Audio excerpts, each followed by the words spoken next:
Hello and welcome to another one of DJDD videos. Today we're going to be looking at LHospitals Rule, or Hospitals Rule, a lot of people unfortunately call it. And we're going to be determining the indeterminate forms, or looking at them and determining which ones actually employ LHospitals Rule. So a lot of people get the concept of undefined confused with indeterminate. Undefined is a number over zero. That can never occur. It gives you an infinite value, which is undefined. Indeterminate forms are a little different in the sense that they both approach these values, 0 and 0, or infinity, but not at the same rate. So you can't determine in the form they are in what the answer would be.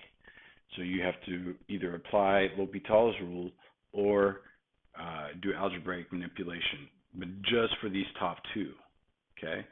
For these bottom three right here, what you got to do is you got to rewrite them to make them look like either infinity over infinity or 0 over 0, okay? All three of them have to be rewritten.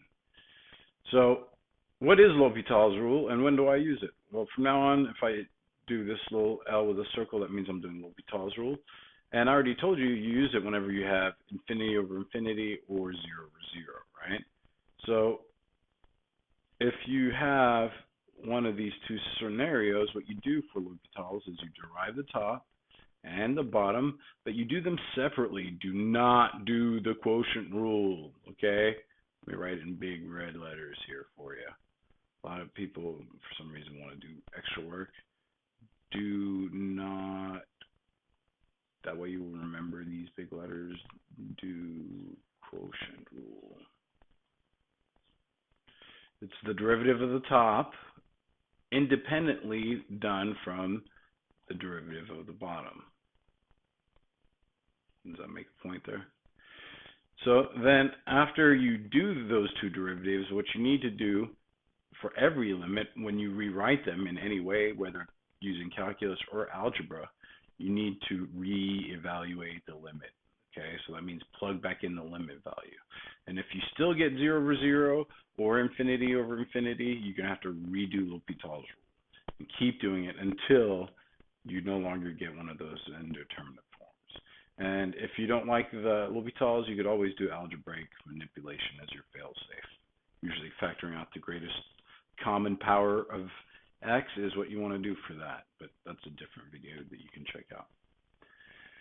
So make sure you're aware that some problems you won't be able to do LHospitals Rule because it will always give you that. No matter how many times you do LHospitals Rule here, you're going to always get infinity over infinity or 0 over 0. One example is if you have a square root with a power of x that is greater than 1.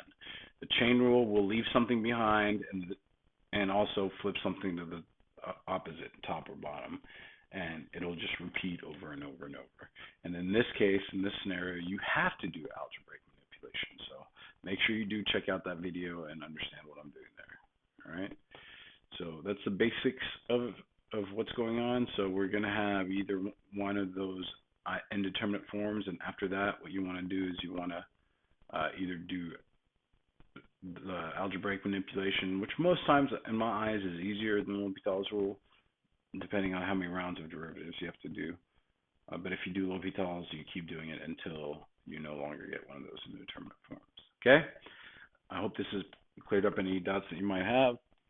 Make sure you watch the example videos, and most importantly, practice, practice, practice. Thank you, and have a nice day.